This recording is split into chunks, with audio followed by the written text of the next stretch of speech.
your Bibles tonight, and let's start off in Matthew chapter 24, because I think this is very interesting. We often look at one piece of prophecy when it comes to Matthew chapter 24. It's certainly a very significant piece of prophecy, and that is again found in Matthew chapter 24. And it says in verse number 1, "And Jesus went out and departed from the temple, and his disciples came to him for to show him the buildings of the temple." So this is during a time when Herod is building his temple in Jerusalem on the Temple Mount. They're in the middle of construction during this period. They're just finishing it up, by the way. And so the disciples are walking with Jesus Christ by the Temple Mount, and they begin to ponder the buildings of the temple. Look at verse number 2. "And Jesus said unto them, See ye not all these things?" So Jesus says, look around and see all of this work going on. He says, "Verily I say unto you, there shall not be left here one stone upon another that shall not be thrown down." Now let me give you two prophecies that Jesus Christ prophesied having to do with the temple, but then I'm also going to give you another prophecy that is very significant that Jesus gave as well. So let's look at the first two. And the first two, I think, are fairly obvious. First of all, we have Jesus Christ's prophecy while they're building this temple. It took them 40 years to build it. And Jesus Christ looks at all the buildings just as they're finishing up, and he looks at this big, great building, and he says, you know what? There shall not be one stone left upon another. So the prophecy that this building that they took 40 years to build, it was lined with gold, it was covered with gold. Josephus even says that on the outer edges of the gate and anywhere that a pigeon could land, they had 24-karat pure gold spikes to keep the pigeons from defecating on the temple. So this was a very serious thing. And so Jesus Christ looked at this great, mighty feat of building in its day. And he says there's not going to be one stone left upon another. We know in history that was fulfilled in 70 AD when Titus and the Romans sieged Jerusalem. And anytime you have an army that sieges a city or another country back in these days, the way the armies got paid was by taking the loot. So all of these soldiers go up to the Temple Mount. That's the first place I'd go if I was an enemy army. And they went up there and they started the place on fire. And they tore down the temple. They tore everything off the temple. All the gold, all the precious metals, everything gone. And they even started the place on fire after that. And the fire got so hot that the rest of the gold melted down to the foundations of the Temple Mount. And so they even took the foundation apart and they threw that thing apart.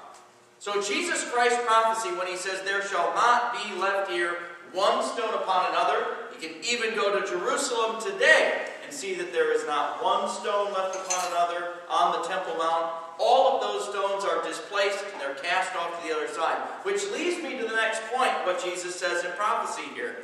He says, "that shall not be thrown down." Okay? Now, he could have said, "there shall not be one stone left upon another," and they might have inferred some kind of earthquake or a storm or something happened. But he specifically says that these stones would be thrown down. Okay? And so Jesus Christ knew, and he was prophesying to the disciples and saying, look, this temple is not going to be one stone left upon another. And not only that, but the armies are going to come and they're going to take these stones and cast them over the side of the Temple Mount. If you go to Jerusalem today, you can see the big piles of stone, probably 20 feet high, the big piles of stone that are right off the Temple Mount, right off the edge of the Temple Mount, where the Roman soldiers came and dumped them right over the side, and they're still sitting there today, in the same place that they were back in 70 AD when Jerusalem was sieged. So that's two prophecies right there in one verse, where Jesus Christ was extremely accurate, okay? But I want you to jump ahead because we don't often think of the third one. I want you to look at verse number 15. Okay? Now, keep in mind that Jesus Christ just prophesied that the temple was going to be destroyed. And he specifically gave the details of how it was going to be destroyed. Are you with me tonight? Now, look what he says. Verse number 15.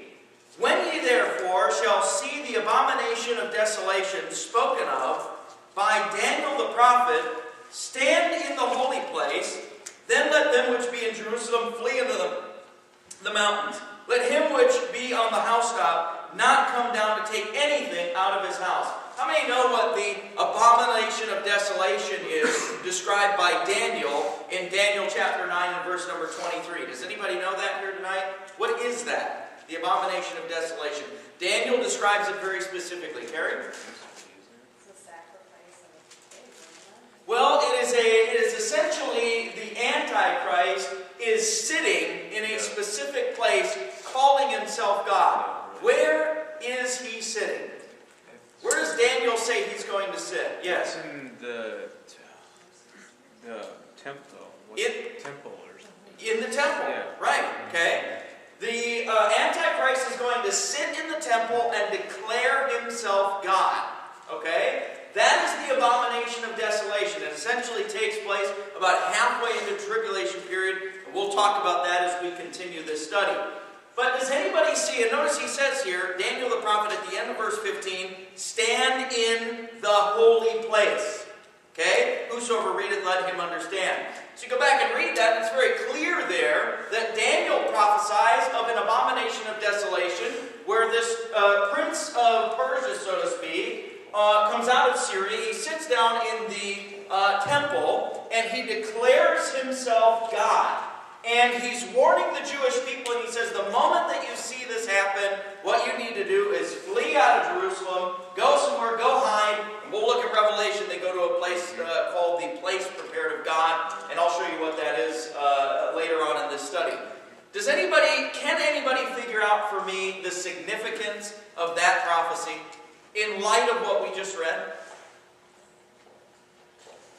Well, with the Antichrist doing that, that's the sign to the Jews that, I was going somewhere with this, now I'm losing my train of thought. That's one of the signs to the Jewish people, isn't it? They're supposed to flee into the wilderness. Yeah, but what's the significance of Christ saying that the Antichrist is going to sit in the temple and declare himself God? Carrie. In the future tense, it will be rebuilt. That's right. Jesus Christ is not only prophesying a destroyed temple, but he is also prophesying a rebuilt temple. Okay? So that's the significance of that. We don't often see that as we look at Matthew chapter 24, that Jesus Christ describes very specifically a destroyed temple. And not only that it was destroyed, but how it was destroyed. And then not 12 verses later, he prophesies, hey, this thing's going to be rebuilt again. It's got to be there for the abomination of desolation to take place. Now, as we get into this study, we're going to look very specifically at the Antichrist, because he's going to emerge in the book of Revelation here, so we'll look at him. How many know that the Antichrist, according to Daniel chapter 9, makes a treaty with Israel? How many know that according to Daniel chapter 11, that the Antichrist makes war with Egypt, Syria, and what would now be considered Iran and Lebanon, by the way? How many know that he declares war upon those nations? Okay? We'll talk about that and what's the significance of that, because I'm beginning to believe that the Antichrist is going to take care of the Muslim problem that the world has. If you look at the nations that he makes war with, and they end up submitting to him, I believe that the Muslims are going to become such a problem in this country, or in the world, that the Antichrist is going to step in. He's going to be very pro-Israel, and he is going to take care of the Muslim problem. In fact, the Bible even says that this treaty that he makes with Israel in Daniel chapter 9 and verse number 27, this treaty almost makes them like brothers. I mean, if you were to mess with Israel, that's like the same as messing with the Antichrist.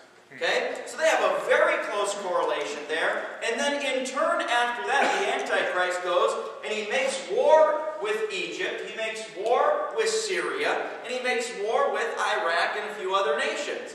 All of which are Muslim strongholds in this day and age that we live in.